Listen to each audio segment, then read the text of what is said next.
Hello বন্ধুরা, শুভ সন্ধ্যা। আজকে একটা নতুন ব্লগ নিয়ে চলে এলাম। ব্লগ মানে আজকে বানাবো বিরিয়ানি। বিরিয়ানিটা যেহেতু আজকে বৃষ্টি হচ্ছে, প্রচন্ড হারে বৃষ্টি হচ্ছে, সেই জন্য বৃষ্টিতে কি খাওয়া হবে তাই রাত্রেবেলায় বিরিয়ানি বানাতে শুরু করে দিয়েছি। এখনো হয়নি, মানে আমি কিন্তু এই ফার্স্ট টাইম বানাচ্ছি, কেমন হবে। তো এখানে দেখো বিরিয়ানির চালটা এই যে ভিজিয়ে রেখেছি, আর এখানে হচ্ছে মাংস। এই যে মাংস, এখানে হচ্ছে 2 কেজি মাংস আনা হয়েছে। যার যতটা প্রয়োজন ততটা মাংস খেতে পারবে, 1 পিস না। মাংসটা ধোয়া হয়েছে। আর এই যে বিরিয়ানির মশলা, শাই মশলা, আর এখানে হচ্ছে এই যে আলু কেটে নিয়েছি, পেঁয়াজ, আর এখানে হচ্ছে আদা রসুন কাঁচা লঙ্কার পেস্ট করা হয়েছে। আর একটা আছে যেটা হচ্ছে বিরিয়ানিতে লাগে স্পেশাল, হচ্ছে এই যে বিরিয়ানির মশলা। তো ঠিক আছে, চলো কেমনভাবে বানাই সেটা তোমাদের সাথে শেয়ার করব। তা দেখো, একটা প্রথমে কড়াই বসিয়ে দিয়েছি, তাতে বেশ কিছুটা সর্ষের তেল দিয়েছি আলুটা ভেজে নেওয়ার জন্য।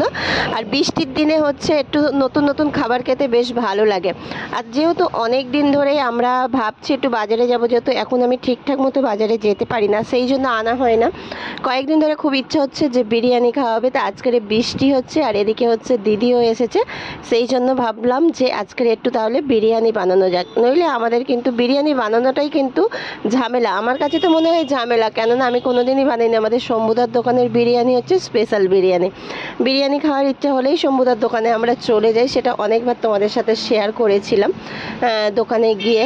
আবার যদি কোনো দিন আবার তো যাবই বটে, তখনও শেয়ার করব। আর এদিকে হচ্ছে আমি দেখো আলুগুলো বেশ লাল লাল করে সুন্দর করে ভেজে নিয়েছি। আলুগুলো একটু ছোট ছোট বলে আমি কিন্তু আলুগুলো গোটা গোটা রেখেছি, 2 পিস করিনি।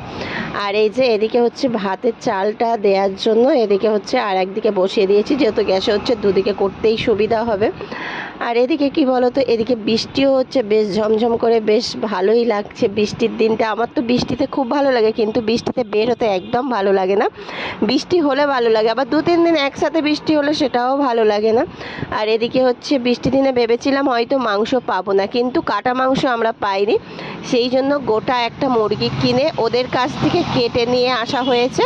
ওরাই কেটে ছাড়িয়ে পুরো একদম রেডি করে দিয়েছে। তা মুরগিটা একটু অনেকটাই বড় হয়ে গিয়েছে। তাই এদিকে দেখো এই যে বিরিয়ানির হাঁড়িটাকে সাজানো হচ্ছে, সমস্ত কিছু আমাদের কিন্তু রেডি হয়ে গিয়েছে। এবার শুধু বিরিয়ানির হাঁড়িটা সাজিয়ে কিছুক্ষণের জন্য ভাপে দেয়া হবে, দিলেই কিন্তু আমাদের গরম গরম বিরিয়ানি কিন্তু রেডি হয়ে যাবে। বন্ধুরা, তোমরা কারা কারা বিরিয়ানি খেতে পছন্দ করো অবশ্যই কিন্তু কমেন্ট করে জানিও। আর আমি এই বিরিয়ানিটা বানিয়েছি, কেমন হবে জানি না, কিন্তু তবুও তো কিন্তু বানানো হয়েছে, তাই না? দেখাই যাক কেমন হয়।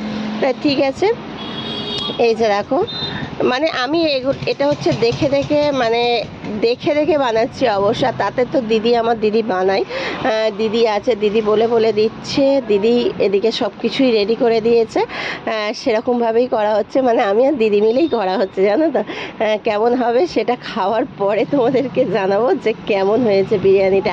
আশা করছি যে ভালো হবে বিরিয়ানিটা, কেননা দেখেই তো বেশ ভালো লাগছে, আর সুন্দর একটা গন্ধ বার হয়েছে, জানো তো, বেশ সুন্দর। তাই এই যে আমাদের পুরো একদম হাঁড়িটাকে সুন্দরভাবে সাজানো হচ্ছে। আর যেহেতু বিরিয়ানি বাড়িতে বানানো হয় না বলে বিরিয়ানির হাঁড়ি নেই, এটা হচ্ছে ভাতের হাঁড়ি করে বিরিয়ানি করা হচ্ছে।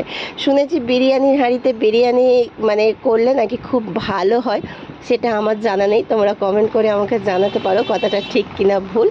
আর আমাদের এমনি ঘরোয়া হাঁড়ি যেটা ছিল তাতেই করেই কিন্তু আমাদের এটা বানানো হচ্ছে। আর সবাইয়ের জন্য ম্যাক্সিমাম এখানে বিরিয়ানি হচ্ছে 10 জনের জন্য।